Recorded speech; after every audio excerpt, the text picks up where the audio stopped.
Welcome to another episode. Today's question is, how does spirituality define humanity? Spirituality is living your life in totality. So the question was, how does spirituality define humanity? So we are telling spirituality is living your life totally, not in fragments. That is spirituality. That comes when there is compassion and sensitivity. Spirituality comes when there is compassion and sensitivity. Humanity in the truest sense of the word is not different. The quality of being human, benevolence.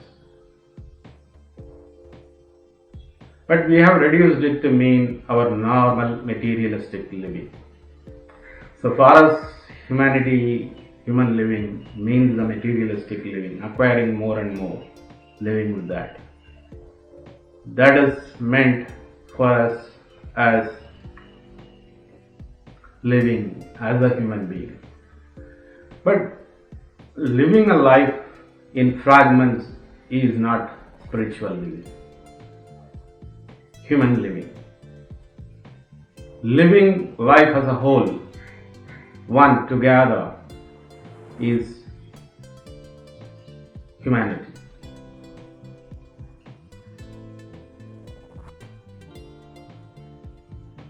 So let us see some extract from Osho's book, Into the Void.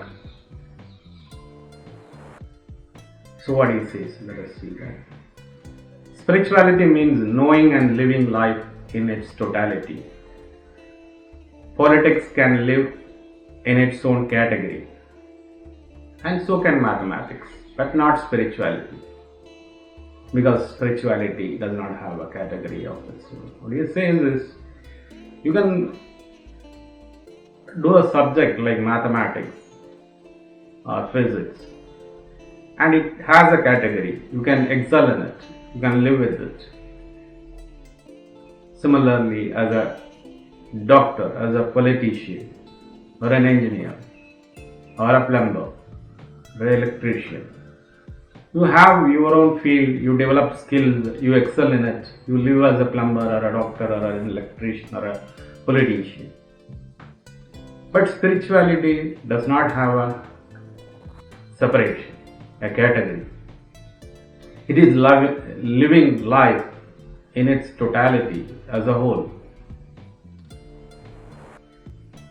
So it is the art of living life as a whole. That is spirituality. It cannot be divided, because every moment of your life is important. It is living. You cannot categorize it. It touches every part of life. Of course, politics would not like spirituality to touch it, nor would science or commerce, because spirituality changes whatever it touches. The moment the reflection of spirituality falls on politics, it cannot remain the same. Similarly, science and commerce cannot remain what they are. It is to their advantage that spirituality does not touch them.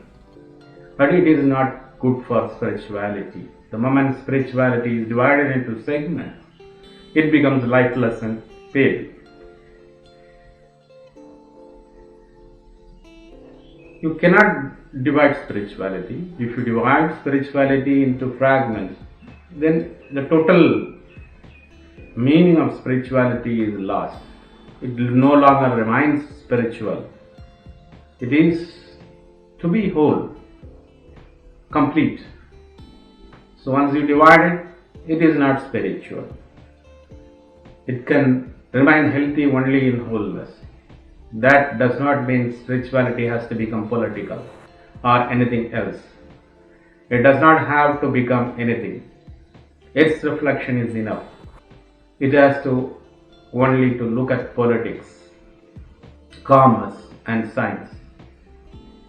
Its vision and its wakefulness itself are a revolution. In spirituality, it is about being awake to spirituality. You understand spirituality, you understand its vision. That's it. That transforms another. That transforms the world around you. I am trying to follow this course and will continue to do so, but many vested interests are afraid of that. They even want define the limits of spirituality. That is only to save themselves and to destroy spirituality. An institution that depends on exploiting people who would not like spirituality to take an interest in the totality of life, because spirituality cannot tolerate exploitation, and any spirituality that does not tolerate it is important. Actually, and does tolerate, sorry, is important. You cannot tolerate exploitation. Spirituality is not about that. Actually, the spirituality that is prevalent is not spiritual at all, but a kind of pseudo spirituality. That kind of spirituality has acted only as a hallucination, and I don't want to be included in anything like that.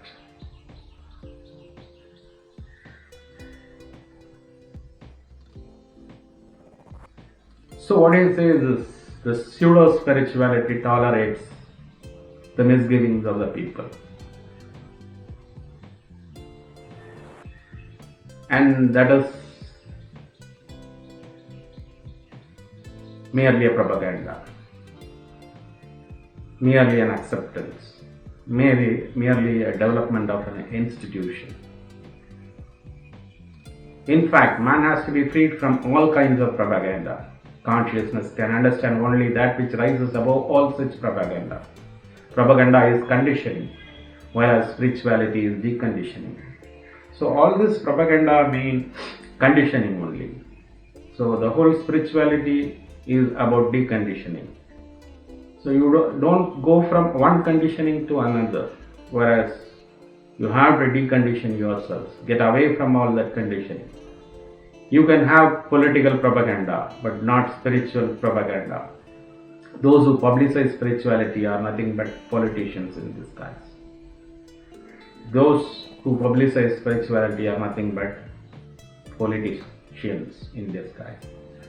So those who want to develop an institution, want a name and fame in the name of spirituality, are merely politicians in the guise of spirituality, not actual spiritual people. Spiritual people don't develop that. They don't involve in propaganda. They are interested in truth. So with this, we will end this episode. Stay with me for another episode. Subscribe to my channel. Share this video. Thank you.